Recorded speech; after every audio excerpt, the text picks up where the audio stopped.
রবীন্দ্রনাথ পরিশেষ কাব্যে তাঁর প্রশ্ন কবি লিখেছেন ১৩৩৮ বঙ্গাব্দের পৌষ মাসের কোনো এক দিনে। কবিতাটি তারিখহীন হয়ে আছে। আমাদের মনে হয় কবিতাটি সব তারিখেই প্রযোজ্য। আরও একটি সংবাদ হয়তো কেউ কেউ জানেন, অনেকেই জানেন না। রবীন্দ্রনাথ নিজে এই কবিতাটি আবৃত্তি করেছেন আবেগের বশীভূত হয়ে। আমরা কি চাইব না কবিতাটি আরো হাজার কণ্ঠে উচ্চারিত হোক?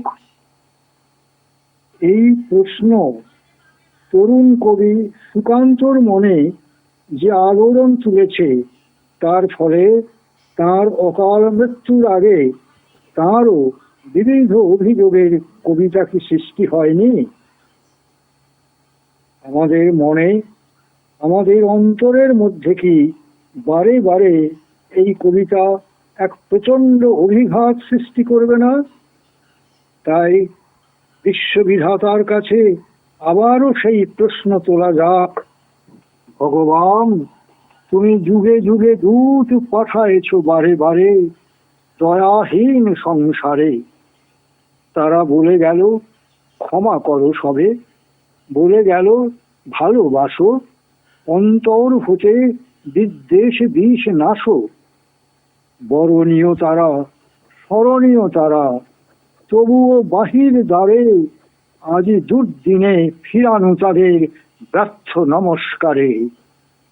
আমি যে দেখেছি গোপন হিংসা কপট রাত্রি ছায়ে হেনেছে নিঃসহায়ে। আমি যে দেখেছি প্রতিকারহীন শক্তের অপরাধে বিচারের বাণী নীরবে নিভৃতে কাঁদে।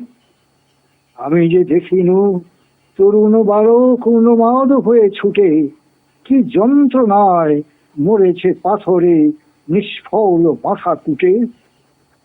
কণ্ঠ আমার রুদ্ধ আজিকে বাঁশি সঙ্গীত হারা, অমাবস্যার কারা লুপ্ত করেছে আমার ভুবন দুঃস্বপনের তলে।